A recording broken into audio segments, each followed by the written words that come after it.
Shalom Bapak Ibu Saudara yang saya kasihi. Apa kabar? Saya percaya semua kita ada dalam keadaan yang baik. Kenapa saya agak ragu-ragu mengatakan baik? Karena saya yakin bahwa dalam keadaan kita hari ini ada banyak dari antara kita yang mungkin tidak mengalami seperti apa yang kita harapkan, sehingga untuk berkata kita dalam keadaan baik itu adalah sesuatu yang seakan-akan bertentangan dengan hati nurani kita. Bapak Ibu Saudara, kenapa hal itu bisa terjadi? Karena sulit bagi kita untuk menyaksikan bagaimana Tuhan bekerja. Sebab tidak semua rahasianya Dia singkapkan bagi kita, Bapak Ibu Saudara. Ada banyak hal yang kita tidak mampu pahami. Dan banyak itu sebabnya banyak orang bilang begini, saya heran loh, saya nggak ngerti loh ya, kenapa kok Tuhan begini, kenapa kok Tuhan begitu, dan seterusnya, dan seterusnya, dan seterusnya. Kepada orang-orang yang selalu berkata demikian, saya mau katakan begini, justru kita harus bersyukur. Karena kita mempunyai Tuhan yang tidak mampu kita pahami. Kenapa? Sebab kalau Tuhan yang kita sebut maha besar, maha segala-galanya, lalu jalan pikirannya dapat kita reka dengan pikiran kita yang sebegini ini. Seperti kita lagi nonton sinetron, Bapak Ibu Saudara, saya selalu udah tahu tuh what next-nya. Oh pasti ini nanti gini, oh pasti nanti ini begini, oh pasti nanti dia begini, nanti pasti dia begitu. Sudah dapat direka. Kalau Tuhan yang kita sebut maha segala-galanya, lalu jalan pikirannya dapat kita reka dengan pikiran kita ini, lalu di mana letaknya kebesaran Tuhan itu? Itu sebabnya di saat kita tidak mampu untuk memahami jalan pikirannya, disitulah kita disadarkan betapa besarnya Tuhan yang kita sembah. Betapa kecilnya kita ini. Sehingga siapakah kita mau mengajari Tuhan tentang apa yang Dia harus lakukan dalam hidup kita. Namun hal ini menjadikan senjata bagi sebagian orang.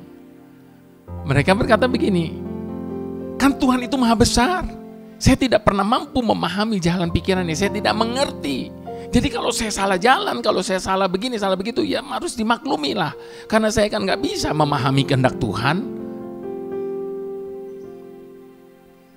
Bapak Ibu Saudara, memang tidak semua rahasianya Dia singkap buat kita.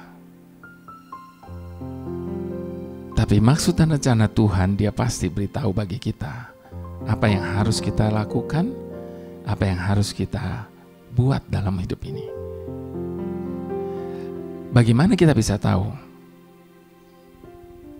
Dekat dengan Tuhan. Satu-satunya jawaban. Kalau kita dekat dengan Tuhan, kita akan mengenal isi hatinya.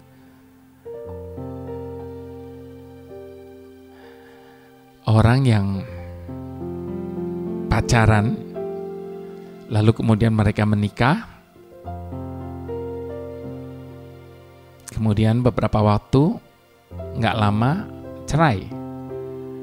Karena ternyata mereka bilang tidak cocok. Karena tidak seperti apa yang mereka bayangkan sebelumnya.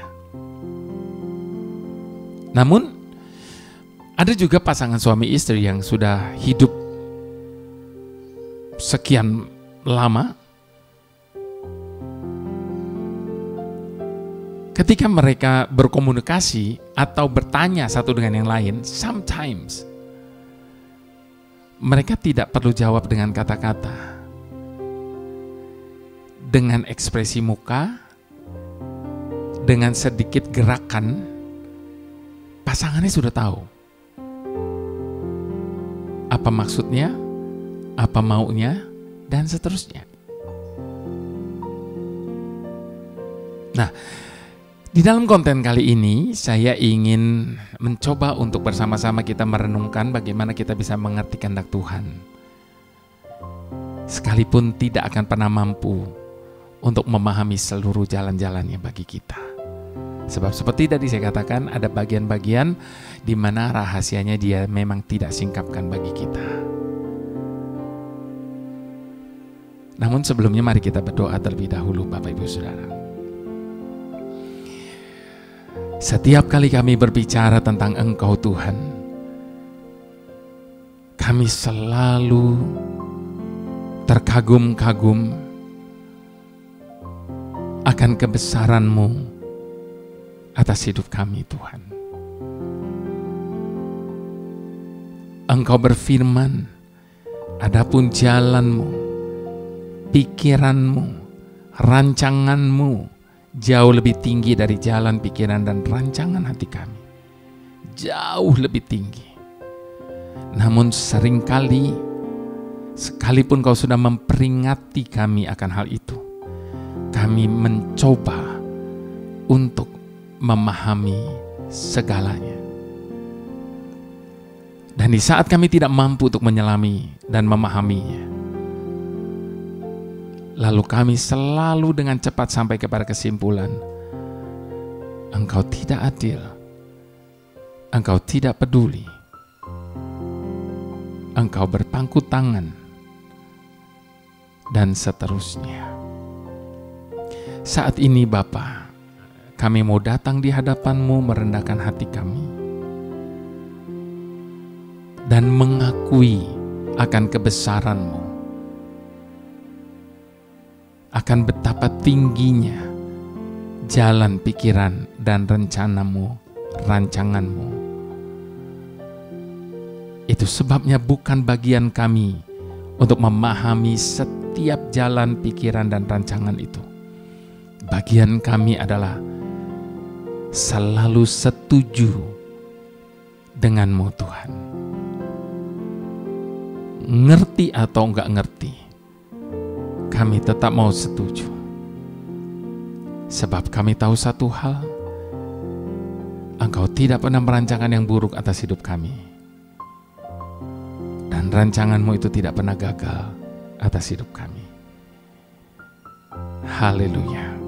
Sekalipun mungkin hari ini kami belum bisa melihat apa yang kami harapkan itu terjadi. Namun kami tahu satu hal, bahwa akan tiba saatnya pertolongan-Mu dan rencana-Mu digenapi atas hidup kami. Terima kasih Tuhan. Haleluya. Amin. Bapak Ibu Saudara, sebuah pujian yang luar biasa di dalam album saya yang terakhir, yang berjudul Karena Kau Berkuasa. Di dalam pujian ini mengutip satu firman Tuhan,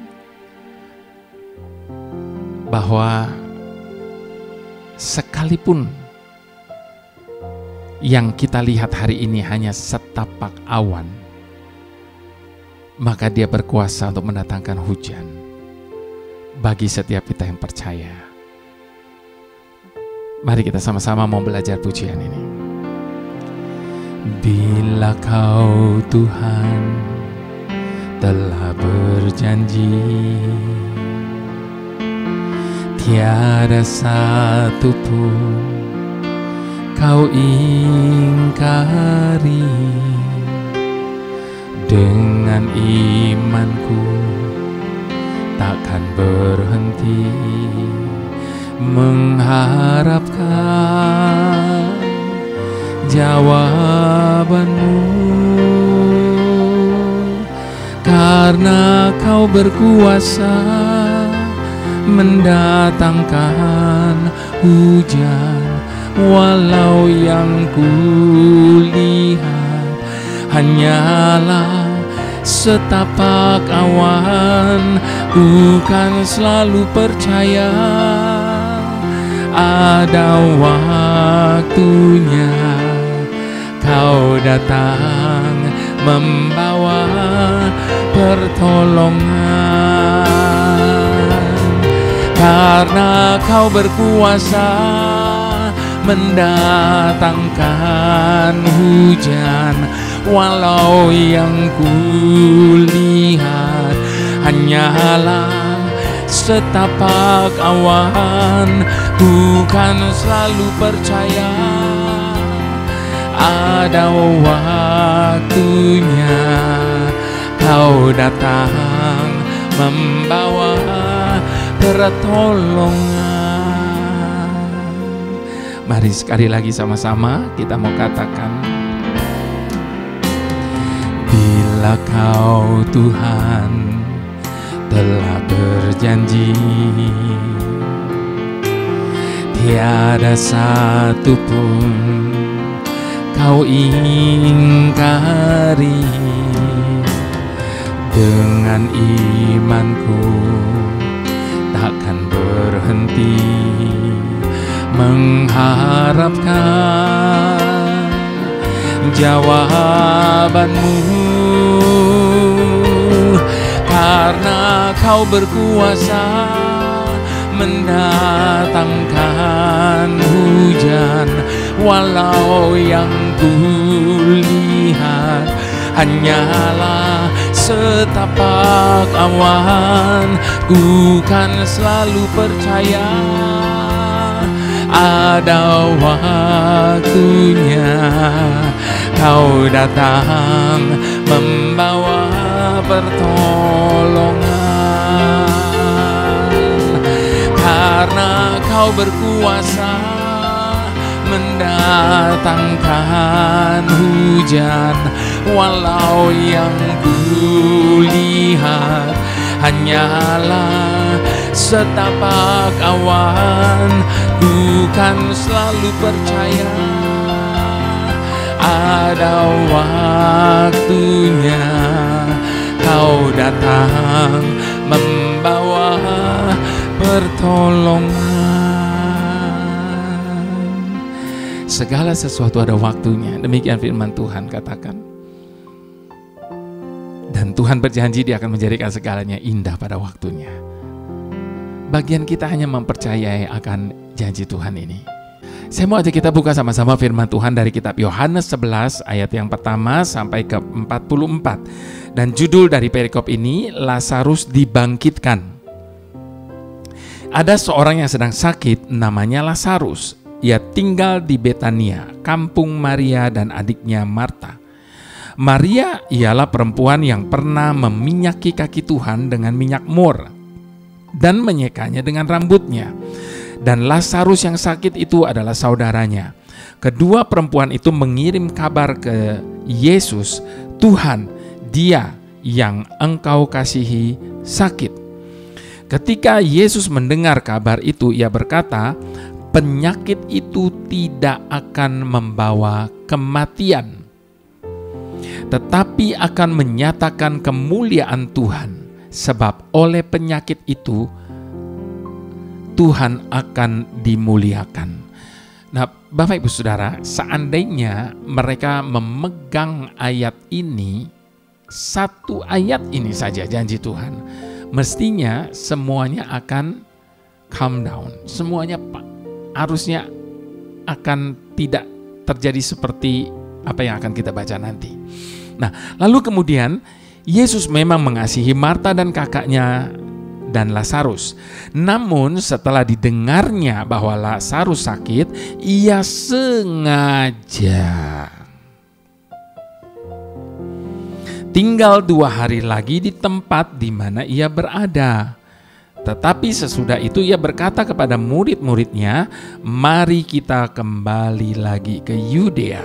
Murid-murid itu berkata kepadanya, "Rabi, baru-baru ini orang-orang Yahudi mencoba melempari Engkau. Masih maukah Engkau kembali ke sana?"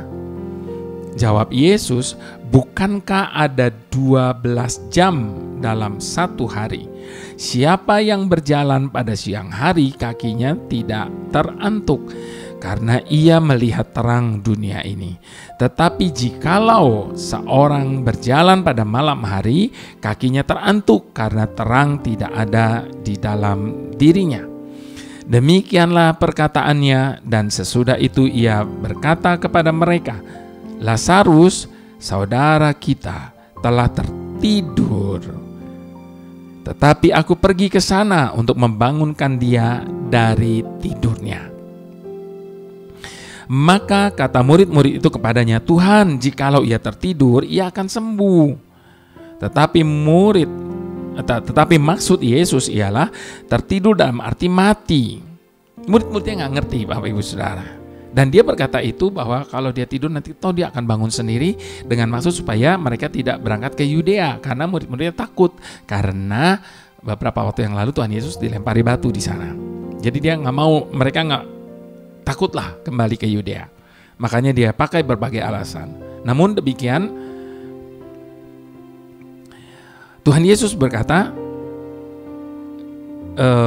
tetapi maksud Yesus ialah tertidur dalam arti mati. Sedangkan sangka mereka Yesus berkata tentang tertidur dalam arti biasa. Karena itu Yesus berkata dengan terus terang, Lazarus sudah mati. Tetapi syukurlah aku tidak hadir pada waktu itu. Perhatikan Bapak Ibu Saudara, Lazarus sudah mati tapi syukurlah aku tidak hadir pada waktu itu. Tidak hadir malah bersyukur. Lalu kemudian, sebab demikian lebih baik bagimu supaya aku dapat belajar percaya. Supaya kamu dapat belajar percaya, marilah kita pergi sekarang kepadanya. Lalu Thomas yang disebut Didimus berkata kepada teman-temannya, yaitu murid-muridnya yang lain, marilah kita pergi juga untuk mati bersama-sama dengan dia. Perhatikan perkataan Thomas, Bapak Ibu Saudara, mereka begitu takut untuk balik ke Yudea, makanya dia bilang ya udahlah, yuk balik matilah kita rame-rame di sana begitu. Lalu kemudian maka ketika Yesus tiba, didapatinya Lazarus telah 4 hari berbaring di dalam kubur. Betania terletak dekat Yerusalem, kira-kira 2 mil jauhnya. Di situ banyak orang Yahudi yang telah datang kepada Marta dan Maria untuk menghibur mereka berhubung dengan kematian saudaranya.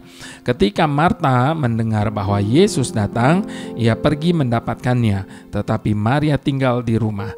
Maka kata Marta kepada Yesus, Tuhan, sekiranya Engkau ada di sini, saudaraku pasti tidak mati. Tetapi sekarang pun aku tahu bahwa Tuhan akan memberikan kepadamu segala sesuatu yang engkau minta kepadanya. Kata Yesus kepada Marta, saudaramu akan bangkit. Kata Marta kepadanya, aku tahu bahwa ia akan bangkit pada waktu orang-orang bangkit pada akhir zaman. Jawab Yesus, akulah kebangkitan dan hidup. Barang siapa percaya kepadaku, ia akan hidup walaupun ia sudah mati. Dan setiap orang yang hidup dan yang percaya kepadaku tidak akan mati selama-lamanya. Percayakah engkau akan hal ini? Jawab Marta, ya Tuhan, aku percaya bahwa engkaulah Mesias, Dia yang telah datang ke dalam dunia. Dan sesudah berkata demikian, ia pergi memanggil saudaranya Maria dan berbisik kepadanya, Guru ada di sana dan ia memanggil engkau. Mendengar itu, Maria segera bangkit lalu pergi mendapatkan Yesus. Tetapi waktu itu Yesus belum sempat ke dalam kampung itu. Ia masih berada di tempat Marta menjumpainya. Ketika orang-orang Yahudi yang bersama-sama dengan Maria di rumah itu untuk menghiburnya melihat bahwa Maria segera bangkit dan pergi keluar, mereka mengikutinya karena mereka menyangka bahwa ia pergi ke kubur untuk meratap di situ. Setibanya Maria di tempat Yesus berada dan melihat dia, tersungkurlah ia di depan kakinya dan berkata kepadanya, Tuhan, sekiranya engkau ada di sini, saudaraku pasti tidak mati. Ketika Yesus melihat Maria menangis dan juga orang-orang Yahudi yang datang bersama-sama dia, maka masgullah hatinya. Ia sangat terharu dan berkata, di manakah dia kamu baringkan? Jawab mereka, Tuhan, marilah dan lihatlah. Maka menangislah Yesus. Kata orang Yahudi, lihatlah betapa kasihnya kepadanya. Tuhan Yesus nangis loh Bapak Ibu Saudara. Dia mengerti, dia peduli. Tetapi beberapa orang di antara mereka, ia yang memelekkan mata orang buta, tidak sanggupkah ia bertindak sehingga orang ini tidak mati? Maka masyurlah pula hati Yesus. Lalu ia pergi ke kubur itu. Kubur itu adalah sebuah gua yang ditutup dengan batu. Kata Yesus, angkat batu itu. Marta, saudara orang yang meninggal itu, berkata kepadanya, Tuhan, ia sudah berbau, sebab sudah 4 hari ia mati. Jawab Yesus, bukankah sudah kukatakan kepadamu, jika engkau percaya, engkau akan melihat kemuliaan Tuhan. Maka mereka mengangkat batu itu. Lalu Yesus menengadah ke atas dan berkata, Bapa, aku mengucap syukur kepadamu karena engkau telah mendengarkan aku. Aku tahu bahwa engkau selalu mendengarkan aku. Tetapi oleh karena orang banyak yang berdiri di sini mengelilingi aku mengatakannya supaya mereka percaya bahwa engkaulah yang telah mengutus aku. Dan sesudah berkata demikian, berserulah ia dengan suara keras, Lazarus, marilah keluar. Orang yang telah mati itu datang keluar. Kaki dan tangannya masih terikat dengan kain kapan, dan mukanya tertutup dengan kain peluh. Kata Yesus kepada mereka, bukalah kain-kain itu dan biarkan ia pergi. Nah, Bapak Ibu Saudara, saya mau mengutip sekali lagi ayat yang ke-15. Saya tertarik sekali dengan perkataan Tuhan Yesus ini. Di ayat ke-15 dia berkata apa? Tetapi syukurlah aku tidak hadir pada waktu itu. Pada waktu apa? Pada waktu Lazarus mati. Udah mati belum? Belum. Hampir mati. Karena kalau udah mati ya udah percuma juga hadir. Kalau secara ukuran manusia ya Bapak Ibu Saudara. Jadi Tuhan Yesus bilang, syukurlah aku tidak hadir pada waktu itu. Sebab demikian lebih baik, supaya kamu dapat belajar percaya. Jadi Bapak Ibu Saudara, kejadian Lazarus mati itu disengaja oleh Tuhan. Dia sengaja tinggal 2 hari, dia sengaja nggak hadir pada waktu yang kritisnya, supaya kamu bisa belajar percaya. Satu kali Bapak Ibu Saudara, seorang wanita yang baru saja menikah, dia datang kepada ibunya dan mengeluh soal tingkah laku suaminya. Setelah pesta pernikahan yang gegap gempita beberapa waktu lalu, baru ia tahu karakter asli sang suami. Keras kepala, suka bermalas-malasan, boros, dan sebagainya dan sebagainya. Ibu muda ini berharap orang tuanya ikut menyalahkan suaminya, memihak kepadanya. Namun betapa kagetnya dia. Ternyata ibunya diam saja. Bahkan sang ibu kemudian malah masuk ke dapur. Akhirnya dia terus mengikuti ibunya dengan terus bercerita untuk meyakinkan ibunya dan memihak kepadanya. Sang ibu lalu memasak air. Setelah sekian lama, air pun mendidih. Sang ibu menuangkan air panas itu ke dalam 3 gelas yang sudah ia persiapkan. Tetap tanpa berkata apa-apa. Tetap tidak merespon semua laporan dari putrinya. Lalu di gelas pertama dia memasukkan telur. Di gelas kedua ia memasukkan wortel. Dan di gelas ketiga ia membubuhkan kopi. Setelah menunggu beberapa saat, sang ibu mengangkat semua isi ketiga gelas tadi. Telur yang mudah pecah di gelas pertama menjadi keras. Wortel yang keras di gelas kedua menjadi lembut. bubuk kopi di gelas ketiga memancarkan aroma yang begitu harum. Lalu sang ibu pun mulai menjelaskan, "Nah, masalah itu bagaikan air mendidih. Namun sikap kitalah yang menentukan dampaknya. Kita bisa menjadi keras seperti telur. Kita bisa menjadi lembek seperti wortel, atau harum seperti kopi."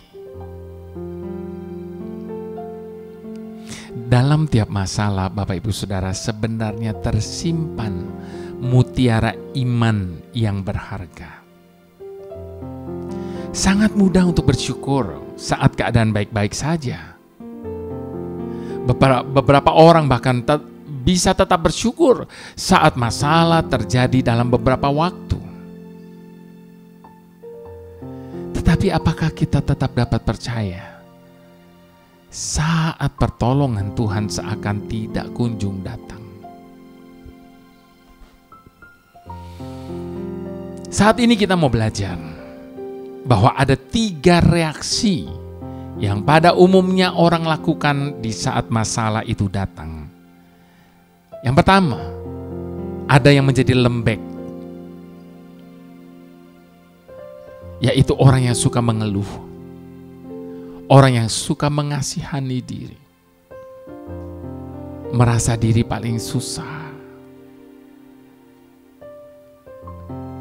Yang kedua, ada yang menjadi keras, yaitu orang yang dengan mudahnya berontak ketika masalah itu datang. Sedikit-sedikit protes dan bahkan begitu cepat marah sama Tuhan. Dan ada juga yang justru menjadi semakin harum, yaitu orang yang di dalam masalah yang menghimpitnya, dia menjadi semakin taat, makin berserah, dan semakin percaya kepada Tuhan. Saat ini kita belajar dari peristiwa yang terjadi pada Lazarus, Bapak Ibu Saudara. Tuhan bahkan dengan sengaja menunda pertolongannya. Apa tujuannya? Agar kita bisa belajar percaya. Tidak akan pernah ada masalah yang tidak bisa Tuhan selesaikan bagi kita. Amin. Namun syaratnya hanya satu. Kita harus percaya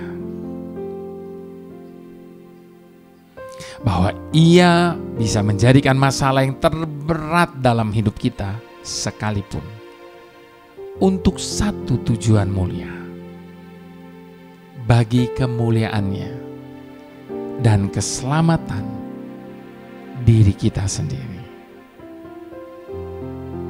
Tetap percaya, sekalipun yang kita lihat saat ini hanya setapak awan, Dia berkuasa untuk mendatangkan hujan. Sama-sama sekali lagi dengan iman kita mau katakan, bila Kau Tuhan telah berjanji, tiada satu pun Kau ingkari. Dengan imanku takkan berhenti mengharapkan jawabanmu, karena Kau berkuasa mendatangkan hujan. Walau yang kulihat hanyalah setapak awan, ku kan selalu percaya ada waktunya Kau datang membawa pertolongan. Dengan iman sama-sama sekali lagi katakan, bila Kau Tuhan telah berjanji, tiada satu pun Kau ingkari. Dengan imanku takkan berhenti mengharapkan jawabanmu, karena Kau berkuasa mendatangkan hujan, walau yang kulihat hanyalah setapak awan. Bukan selalu percaya ada waktunya Kau datang membawa pertolongan, karena Kau berkuasa, karena Kau berkuasa mendatangkan hujan, walau yang kulihat hanyalah setapak awan. Bukan selalu percaya ada waktunya Kau datang membawa pertolongan, Kau datang membawa pertolongan, Kau datang membawa pertolongan.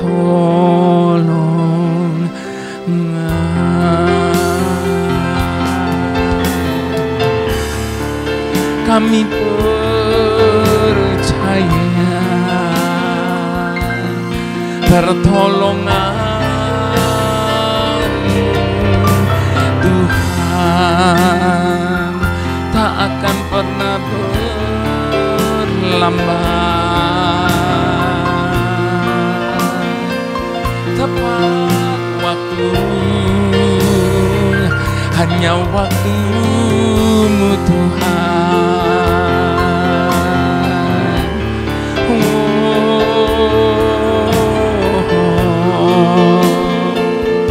Kami percaya, kami percaya.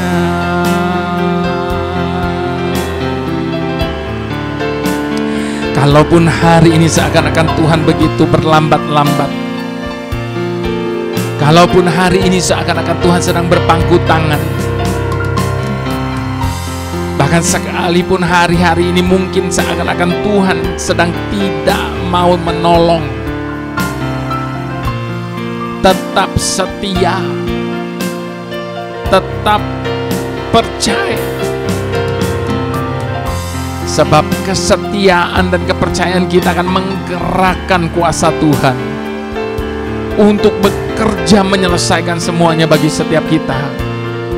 Itu sebabnya jangan putus berharap, jangan putus berharap kepada Tuhan. Jangan pernah berhenti percaya, jangan pernah berhenti percaya. Sebab percaya kitalah yang menjadikan mujizat itu boleh terjadi. Percaya kita itu yang menjadikan segala sesuatunya mungkin. Itu sebabnya apapun yang Tuhan sedang buat, apapun yang Tuhan sedang rancangkan, apapun yang Tuhan sedang izinkan, percaya bahwa semua itu akan menjadi kemuliaan bagi Tuhan. Kembali lagi mendatangkan kemuliaan bagi Tuhan. Haleluya, haleluya, haleluya. Haleluya. Haleluya, haleluya. Bapa pemilik hidup kami, saat ini kami memiliki begitu banyak hal yang luar biasa yang ingin kami raih dalam hidup ini. Dan kami telah mengukir semua rencana, apa saja yang kami rasa bisa menolong kami untuk mencapai tujuan dan sasaran kami. Akan tetapi saat ini juga kami menyadari bahwa tidak akan pernah ada satu impian pun, tidak akan pernah ada satu rancangan atau pikiran kami yang dapat tercapai, atau semua itu akan tergenapi jika Engkau sebagai pemilik hidup kami tidak merestui semua impian, rancangan, dan pikiran kami ini. Sebab kami sadar ya Bapa, kami ini hanyalah seorang manusia dalam dunia yang sangat luas ini. Namun demikian pun, Engkau selalu menaruh perhatian khusus di dalam penggenapan atas semua jalan, pikiran, dan rancangan-Mu yang luar biasa itu atas hidup setiap kami. Engkau sendiri yang telah mengurapi orang yang dipandang tidak penting dan meletakkan mereka di atas takhta kasih karunia-Mu yang ajaib itu. Engkau sendiri yang telah memilih orang yang paling diabaikan, dan tangan-Mu sendirilah yang menjadikan mereka kuat dan penuh kuasa. Itu sebabnya saat ini dengan penuh kerendahan hati, kami meminta restu-Mu atas setiap impian, harapan, rencana, dan setiap apa yang kami pikirkan. Dan juga restu-Mu pada setiap langkah yang kami ambil dalam perjalanan hidup ini, untuk mencapai apa yang telah Kau tetapkan di depan kami. Hari esok kami, pada masa depan kami percaya. Mari semua yang percaya sama-sama kita katakan, amin.